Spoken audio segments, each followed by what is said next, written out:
If Peter does not want to be criticized, he should go back to his house and be eating jollof rice. Anyone who puts himself up for public office must be criticized, must be scrutinized, must be insulted.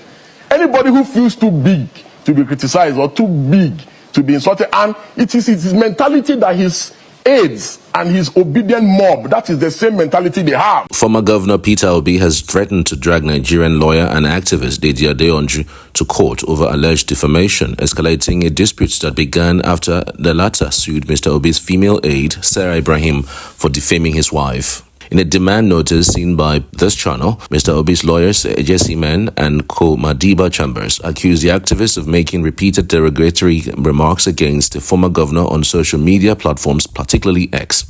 The lawyer cited Mr. Adeyanju's long-standing criticism of Mr. Obi, including an earlier account the activist shared about a private meeting with the former governor. He tried to give me money and called it "thank you for coming." It's 100% true, Mr. Adeyanju had claimed in a previous post, insisting the gesture was an attempt to buy his loyalty.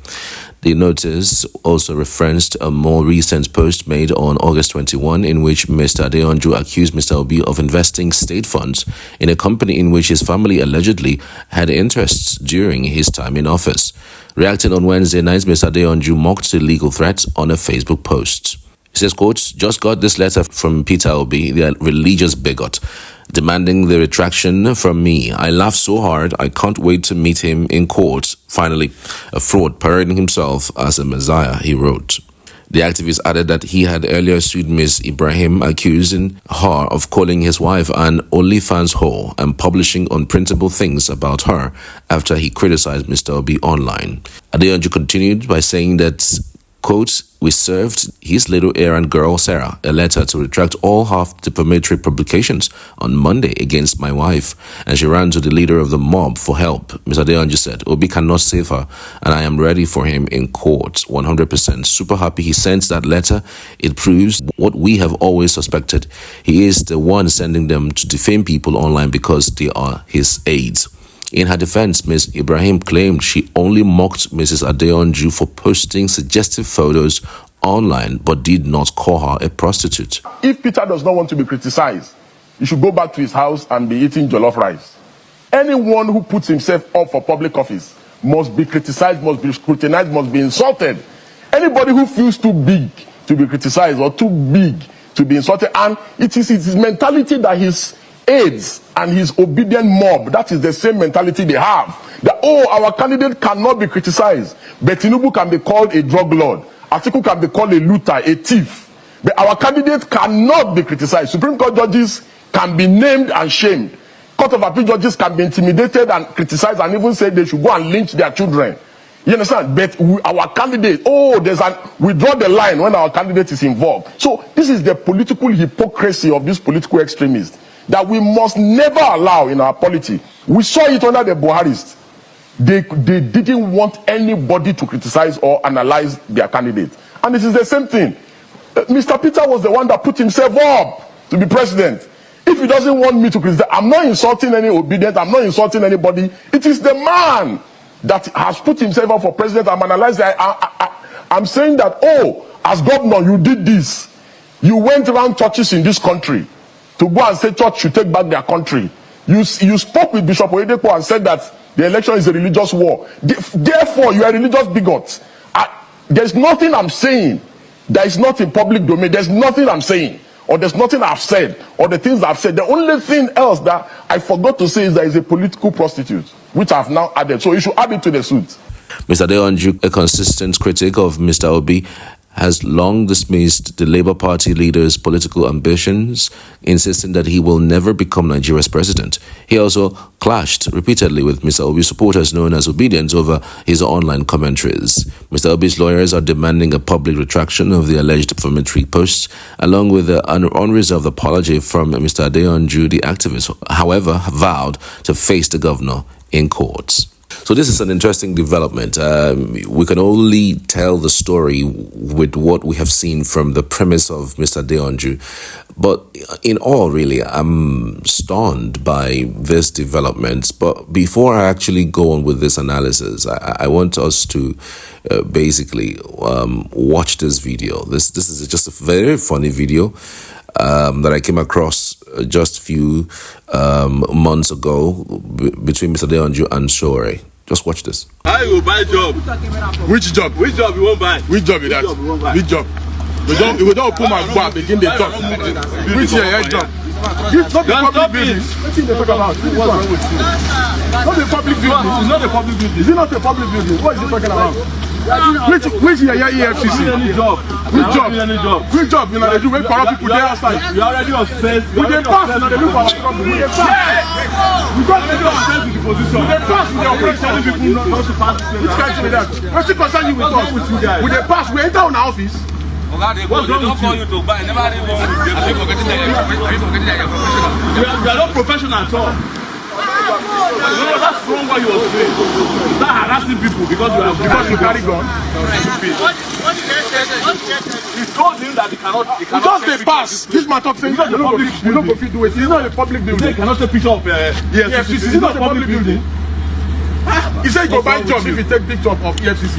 You have no business. Even chairman of EFCC don't cut that one. Better. Thank you. Because they just give a gun and not begin to oppress people again. It's okay now. No, what do you mean? Stop. Yes. It's okay now. What do you mean it's okay? We have to let them know now that this is wrong. The problem with the office that way because we carry guns. No, I'm trying to say that you guys are already obsessed with power and it's stupid for you to be harassing people who are working coming from a law program. Innocently. Yes, that's the point I'm making. And if you are not satisfied with it, I will go inside and see Allah now. That is stupid of you, EFCC to be harassing people on the road. Are you Mopo? Educate that guy. Yes, educate him. Educate yourself. Sorry. And stop disrespecting people in the public. There is somebody that if you take picture, it's not a public building. Something we build with our own money. If you don't want it to be taking picture of, carry her for head, go hide for inside jungle. Say you buy job. Say you buy job. You have not started carrying guns. You are already oppressing. Say you buy job. If this building you buy job. Okay, so now, are these not clowns? I mean, does anybody really take these two guys seriously? No, I just wanted to find out because it really doesn't make any sense. How do you take these kinds of people seriously in life, in anything, practically? I really don't know. How do you take this kind of people seriously? While watching that, it's just I got reminded by the fact that these guys can as well be the adults Aki and Popo of our time, because that's exactly what they acted perfectly well, frankly speaking. But in all of these, really, I want to blame Peter Obi, really. I want to blame Peter Obi. There's certain fights you don't get into. There's certain fights you don't get into. You know, when you talk about Peter Obi, if you look at the statistics, world statistics, especially as it concerns Africa, Peter Obi is amongst the African leaders, top African leaders with the most influence on young people. Yes, Peter Obi has that huge clout. What even most former presidents don't have, current presidents of their countries don't have, Peter Obi has that number. So when you have those numbers, when you are equated with international leaders, when you are put in the same chance and the same level with these huge and humongous personalities around the country or around the world, you don't just condescend and start parrying words with somebody who just got called to bar just last year. Yes.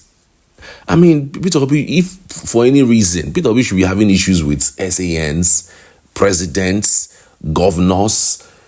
Not that I'm saying that he should be a troublemaker, but that should be his standard. Who the hell is Adeyanju to start talking to Peter Obi condescendingly in the way and manner that he is doing, if not for politics? Would Deji Adeyanju be able to speak or be in the same level in another 20, 25, 30 years with Peter Obi? Can Deji Adeyanju do that? Peter Obi has been unbelievably successful in everything in his life. Every damn thing in his life, he has succeeded. But Deji, for crying out loud, I'm not sure we can point out to something that we could say, oh, Adeyanju had been successful in this, had been successful in that. Even though we know, well, success can be premised on different parameters for different persons, as the case may be. But then again, if you put it on every scale, on every standard, whether it's business, whether it's in life, whether it's in politics, whether it's virtually everything, we wouldn't be putting Deji and Peter Obi on the same scale. I mean, no matter who you are, no matter what scale you're using. So what basis really would Peter Obi be engaging somebody like Deji Adeyanju? Like, what basis? It's terrible.